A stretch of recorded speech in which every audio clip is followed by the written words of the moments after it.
তিতা মিতা লাগবে না এমনি দেখি। আসসালামু আলাইকুম বন্ধুরা, আজকে আসলে আমরা তিনজন এক জায়গায় বেড়াইতে আসছিলাম। আমি, রাব্বি, মাইনুল, তিনজন বেড়াতে এসে আসলে এমন একটা ফলের সন্ধান পাইলাম যে ফলটা আসলে আমি এখন পর্যন্ত কোনোদিন খাইও নাই এবং দেখিও নাই। এই জায়গায় আসলে শুধু এই ফলটা দেখতে পাই, আমি খাই নাই কখনো।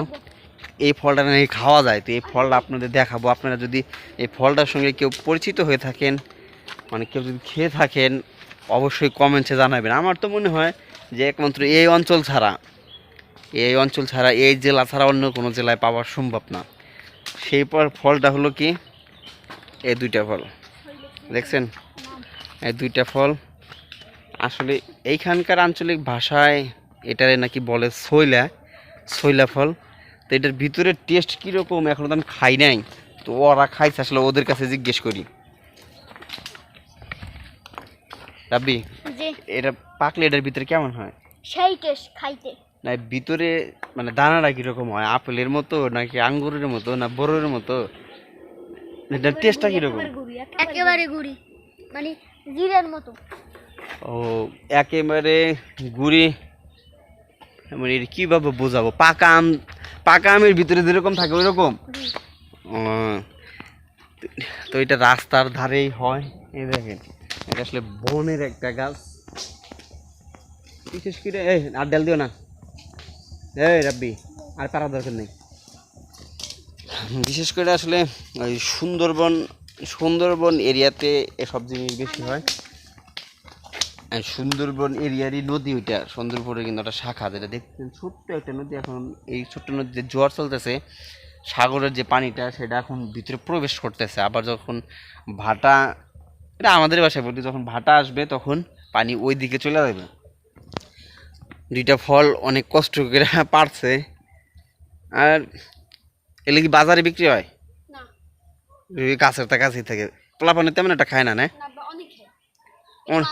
অনেকে খায়। তাহলে এই পাশে একটা স্কুল আছে। আমরা যখন স্টুডেন্ট ছিলাম, আমরা যখন অল্প বয়সী ছিলাম, তখন এত দুষ্টামি ফাইজলামি করছি যে স্কুলের পাশে যদি বড়ই গাছ, অথবা স্কুল থেকে আসার সময় আম চোখে পড়ছে, আম গাছ, বড়ই গাছ থাকলে তো কোনো কথাই নেই। পোলাপান যে একসঙ্গে থাকতাম, চেষ্টা করতাম বড়ই গাছটা ধ্বংস করার জন্য, বিচার কোনো যায় যাক।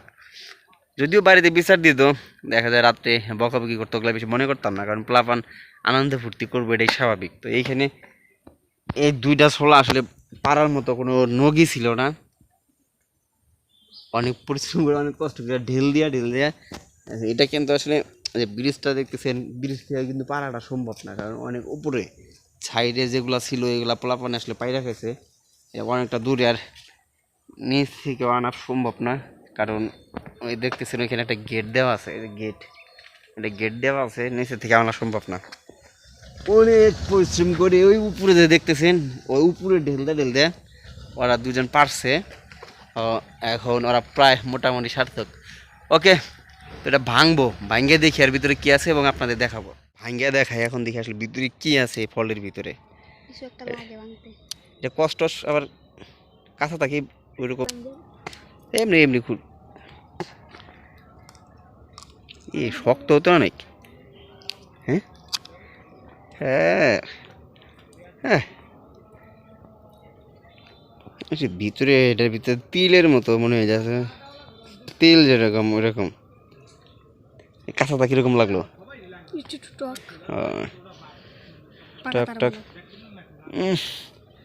বিশ্রী একটা গন্ধ, কাঁচা সুপারি কামড় দিলে যেরকম গন্ধ, এরকম একটা গন্ধ।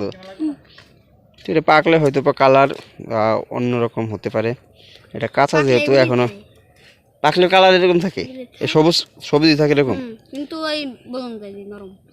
ও, আপনি এই যে ভিতরে যে দানাগুলো দেখতেছেন, এই দানাগুলো পাকলে একটা নরম হয়, এখন কিন্তু অনেক শক্ত। ওকে বন্ধুরা, ভালো থাকবেন, সুস্থ থাকবেন।